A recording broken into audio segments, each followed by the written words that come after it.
রাসূল বলছেন আনা মাদিনাতুল ইলমি ওয়া আলিয়ুন বাবুহা, আমি নবী হইলাম ইলমের শহর, আমার আলী হলো সেই শহরের দরজা।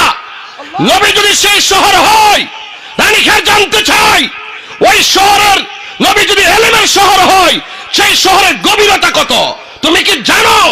সেই শহরের দৈর্ঘ্য কত তুমি কি জানো? সেই শহরের প্রস্থ কত তুমি কি জানো? সেই শহরের উচ্চতা কত তুমি কি জানো? সেই শহরের ব্যাস কত তুমি কি জানো? সেই শহরের ব্যাসার্ধ কত তুমি কি জানো?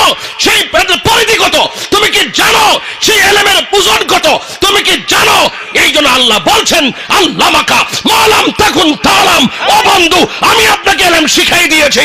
এই জন্য রাসূলের উস্তাদ এই পৃথিবীর কেউ না, স্বয়ং আমার আল্লাহ।